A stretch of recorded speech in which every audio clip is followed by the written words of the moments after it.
Sir हमें brief करेंगे कितना पॉइंट क्या होता है, क्या क्या मटेरियल होना चाहिए, सब बताएंगे। और ये रिबाउंड हैमर टेस्ट है। अच्छा। इससे हम कंक्रीट की स्ट्रेंथ को चेक करते हैं। बहुत सारे लोग कहते हैं कि भाई हमने सीमेंट भी अच्छा डाला है, सरिया भी अच्छी लगाई है, फिर भी घर के रेटिंग नहीं अच्छी आती, क्या बात है?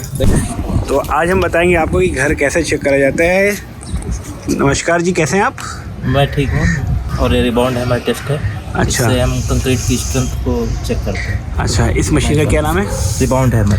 अच्छा, तो अभी देखिए घर चेक किया जा रहा है। आपने कभी देखा नहीं होगा घर कैसे चेक करते हैं। और अभी सर हमें ब्रीफ करेंगे कितना पॉइंट क्या होता है, क्या क्या मटेरियल होना चाहिए, सब बताएंगे।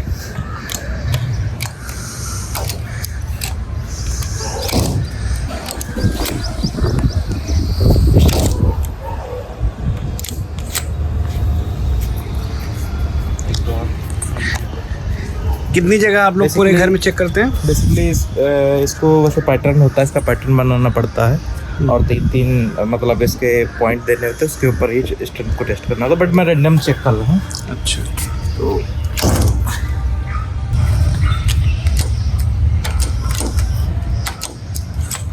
एक दो वर्टिकल भी ले लेते हैं। ठीक है।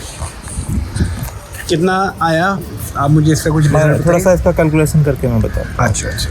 इसमें बेसिकली ग्राफ होता है ना, ग्राफ के अकॉर्डिंग ही वर्टिकल हॉरिजॉन्टल देखिए दोस्तों, ये होते ग्राफ।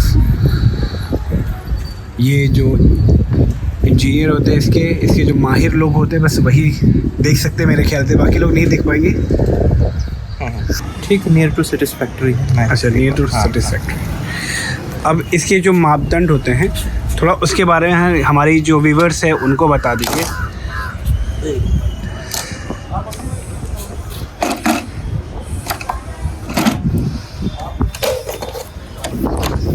बेसिकली कंक्रीट के ग्रेड होते हैं, जिसमें M10 होता है, M15 होती है और उसके बाद M20 है, M25। जनरली जो RCC के लिए यूज़ करते हैं घरों में M25 ग्रेड का यूज़ होता है। M25 ग्रेड जो हमारी उसके लिए स्टील का यूज़ किया जाता है, रीइंफोर्समेंट के लिए भी यूज़ किया जाता है, उसमें रीइंफोर्समेंट का यूज़ होता है।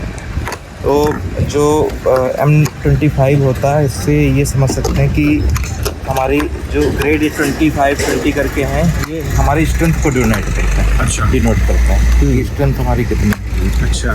तो M20 के बेसिकली जो मिनिमम मान रखते हैं 25 पे ही बनते हैं। ठीक है, सेटिस्फैक्ट्री। अच्छा, तो मतलब जो भी लोग व्यूअर्स घर लेना चाहते हैं, हाँ, तो उनको कितने मिनिमम वैल्यू होती है उसके अकॉर्डिंग ही लेना चाहिए? मिनिमम M25 इंश्योर होना चाहिए कि M25 कंप्रेसिव स्ट्रेंथ है, होना ही चाहिए। और बाकी M20 भी जनरली लोग यूज़ कर लेते हैं, बट M20 मिनिमम हमारी RCC के लिए यूज़ होती है। मिनिमम में ना जा करके एक मिडिल की रेंज पकड़नी चाहिए, M25 होनी चाहिए। तो इसकी जांच जैसे आप हैं इसी तरीके से आप कि जैसे और भी लोग होंगे, तो अगर जांच करवानी है तो कैसे करवा सकते हैं? रिबाउंड हैमर टेस्ट कोई भी होगा, हमारे में एक डिपार्टमेंट होता है, क्वालिटी कंट्रोल वाले इंजीनियर्स होते हैं, वो बेसिकली इसको बहुत अच्छे से कर सकते हैं, उनको मालूम भी होता।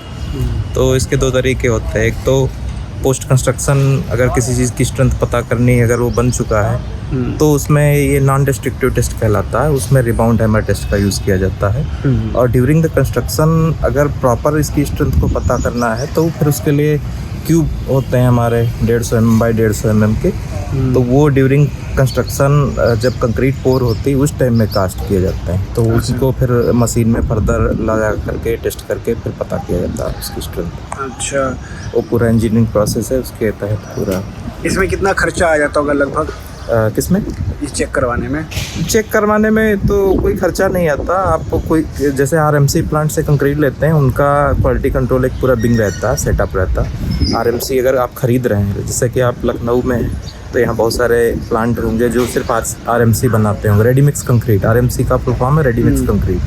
तो RMC प्लांट जो लगे होंगे वहाँ से अगर आप कंक्रीट खरीदते हैं तो ग्रेड के हिसाब से आपसे लेते होंगे, तो उनसे प्राइस आप ग्रेड के हिसाब से बात होती है, तो उनसे आप लेकर के चेक करा सकते हैं। जैसे वो बोलते हैं आपने जैसे M25 ग्रेड का कंक्रीट उनसे परचेज़ किया या ऑर्डर किया, तो उसकी स्ट्रेंथ को इंश्योर करने के लिए उनके ही क्वालिटी वाले बंदे होंगे जो आकर के उसको चेक करके बता सकते हैं।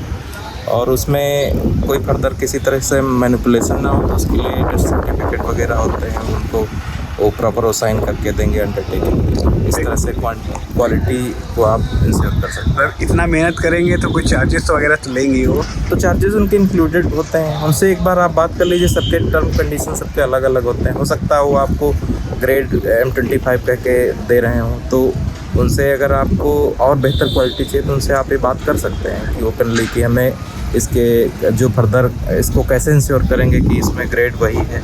तो उसके लिए उनसे आप बात कर सकते हैं। उनके इंजीनियर्स आएँ, फील्ड पर एक बार देख लें, चेक कर लें, तो जो ज़रूरी टेस्ट होते हैं वो टेस्ट कर लें तो पता चल जाएगा उससे। लखनऊ में कुछ कंपनीज़ के नाम बता सकते हैं ऐसा कुछ आप? लखनऊ में तो बहुत सारी कंपनी काम कर रही हैं। अभी 2-4 कंपनी, मुझे लग रहा है L&T तो सबसे बड़ा काम हाँ, ये तो बहुत है। बड़ा, ये तो पूरे देश के संभाल रहा है। हाँ, लखनऊ में भी शायद मेट्रो का काम L&T हाँ, वाले ही कर रहे होंगे। और उसके अलावा यहाँ पे प्राइवेट रियल एस्टेट की बात करें तो अंसल ग्रुप भी है। अच्छा। और शायद हाँ, बहुत सारी कंपनियां हैं जो मुझे लखनऊ के बारे में ज़्यादा मालूम नहीं, क्योंकि लखनऊ से ज़्यादा मैं जुड़ा नहीं हूँ अभी फ़िलहाल के लिए। बाकी आपसे कोई संपर्क करना चाहते हैं या कुछ जानकारी चाहिए तो अपना संपर्क शेयर कर सकते हैं। जी, मैं आपको नंबर दे दूँगा। आप टेक्निकल चीज़ें अगर कोई जानकारी चाहिए हो तो मैं फ्री ऑफ कॉस्ट उसको बता सकता हूँ। अरे वाह, शुक्रिया, बहुत शुक्रिया। अभी इस टाइम अगर इसमें कंस्ट्रक्शन हो रहा है तो क्यूब कास्टिंग कर सकते हैं इसमें। Cube casting? हाँ, क्यूब कास्टिंग में जैसे कंक्रीट हमारी RMC से आती है या यहाँ पे बन रही,